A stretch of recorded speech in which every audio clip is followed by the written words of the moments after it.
CEO thought he was tricked into marrying an ugly bride. When he lifted the veil, everything changed.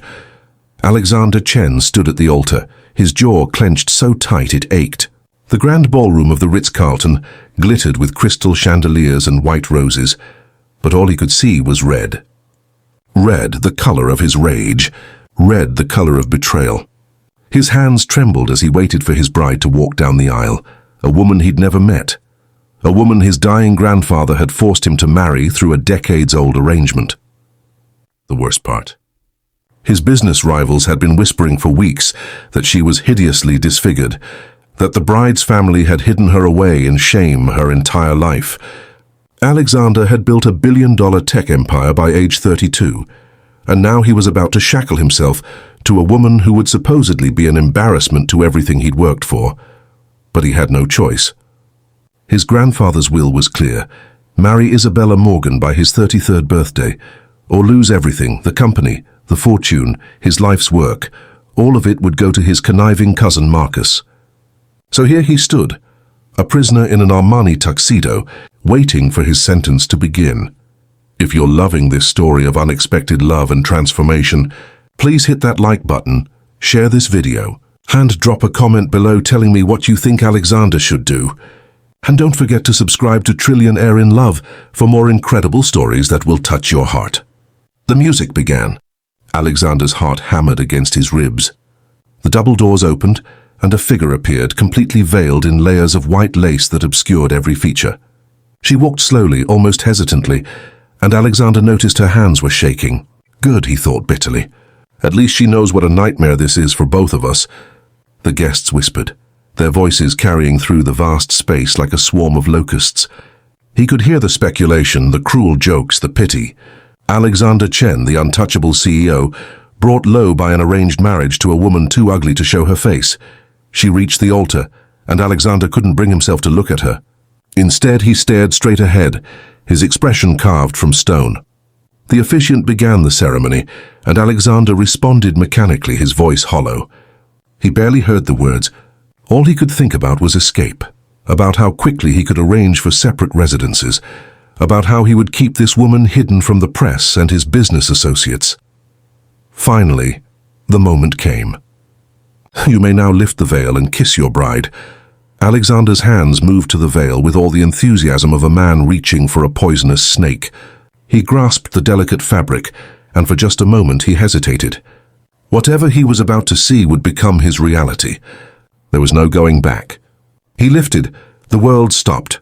The woman before him was not hideous. She was not disfigured. She was, without question, the most breathtakingly beautiful woman Alexander had ever seen. Luminous dark eyes framed by thick lashes stared back at him with a mixture of fear and defiance. Her skin glowed like honey in candlelight, smooth and perfect. High cheekbones, a delicate nose, lips that were full and soft.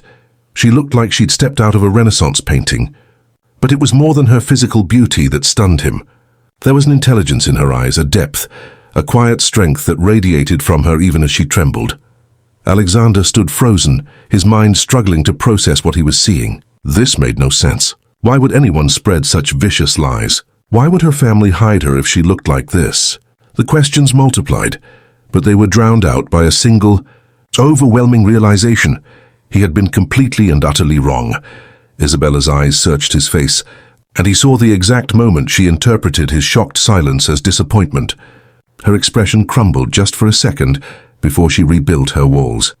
That tiny glimpse of pain cut through Alexander's chest like a blade. "I'm sorry," she whispered, so quietly only he could hear. "I'm sorry you got trapped into this." The ceremony ended in a blur.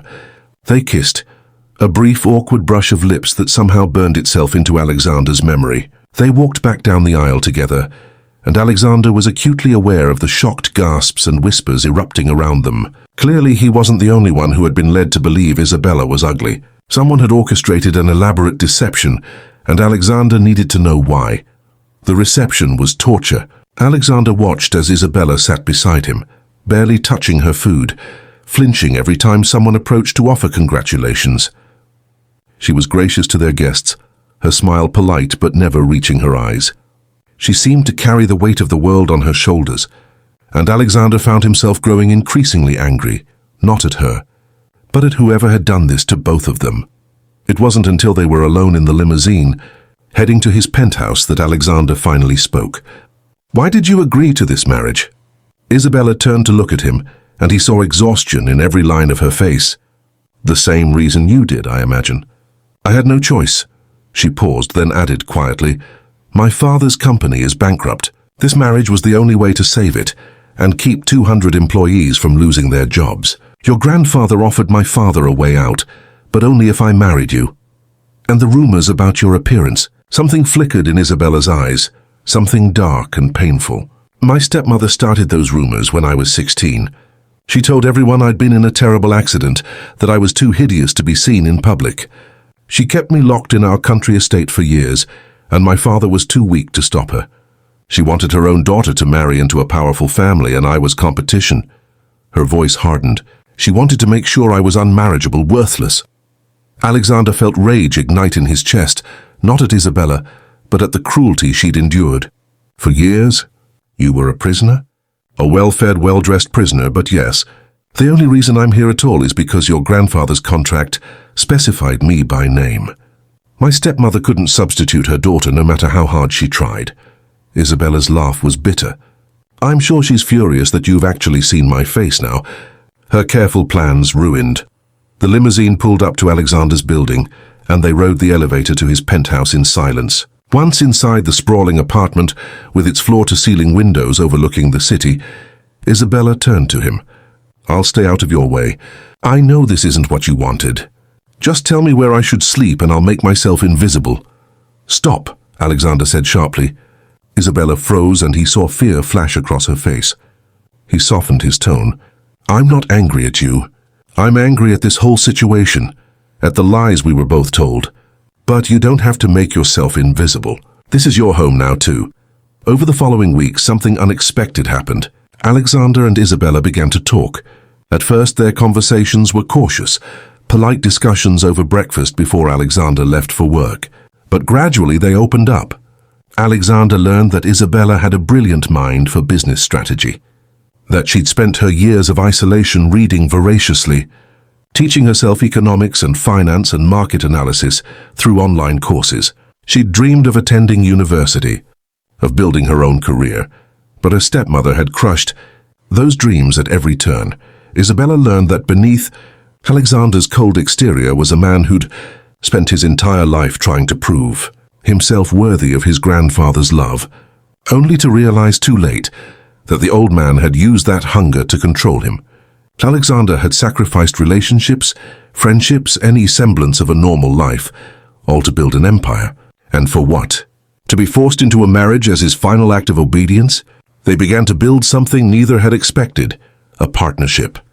Alexander started bringing work home, and Isabella would review his strategies, offering insights that were often brilliant. She saw patterns he missed, understood market psychology in ways that shocked him. Within a month, he'd offered her a position as his private consultant. Within 2 months, she was sitting in on board meetings, and his executives were learning to respect her sharp mind and sharper instincts. But the challenges kept coming. Marcus, Alexander's cousin, was furious that the marriage had gone through.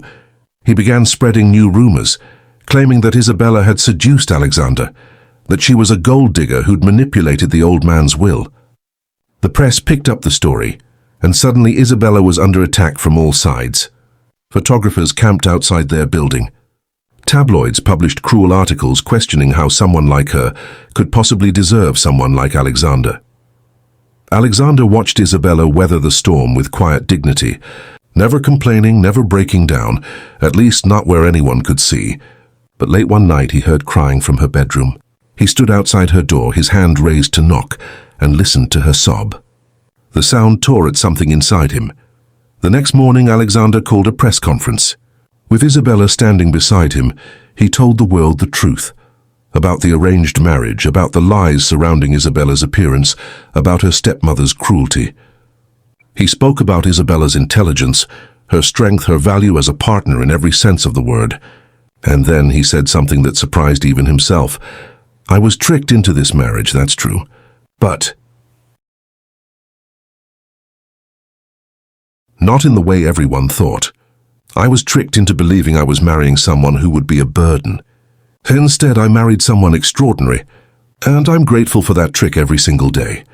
Isabella stared at him, tears streaming down her face, and Alexander realized with startling clarity that he'd fallen in love with his wife. The press conference changed everything. Public opinion shifted. Isabella's stepmother and her daughter were exposed, their reputations destroyed by their own cruelty. And Alexander's company stock actually rose as investors saw the power of his partnership with Isabella. But the biggest change was in their home. That night, after the press conference, Isabella found Alexander on the penthouse balcony, staring out at the city. She stood beside him, and for a long moment neither spoke. "Did you mean it?" she finally asked. "What you said today." Alexander turned to face her, and for the first time since his grandfather's death he felt free. "Every word." "Isabella, I've spent my whole life building walls, protecting myself, never letting anyone close. But you walked through every one of those walls without even trying. You made me laugh. You challenged me. You made me want to be better, not for a company or a legacy, but for you." Isabella's hand found his. "I was so angry when they told me I had to marry you. I thought it was just another prison, another way for people to control me. But you gave me freedom. You gave me respect. You gave me a voice."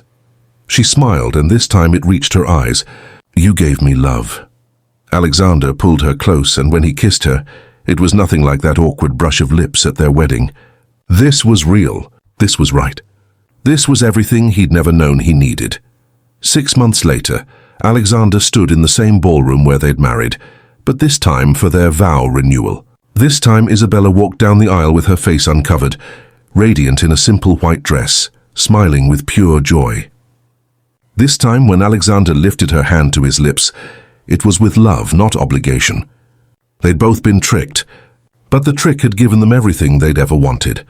A true partnership, genuine respect, and a love neither had expected to find. Their story became legend in business circles. The CEO and his brilliant wife, who'd turned an arranged marriage into one of the most successful partnerships in corporate history. But more than that, they'd turned pain into purpose, lies into truth, and obligation into devotion. Sometimes the best things in life come wrapped in the worst circumstances. Sometimes what seems like a trick is actually fate's way of giving you exactly what you need. And sometimes when you lift the veil, you don't just see beauty, you see your future. I hope this story touched your heart and reminded you that love can bloom in the most unexpected places. If you enjoyed this emotional journey, please give this video a thumbs up. Share it with someone who needs to hear this message, and leave a comment below telling me about a time when something you thought was terrible turned out to be a blessing in disguise. And if you haven't already, subscribe to Trillionaire in Love and hit that notification bell so you never miss another story of love, hope, and transformation. Remember, your story matters, and somewhere out there someone is waiting to see the real you behind whatever veil you've been hiding behind. Until next time, keep believing in unexpected love.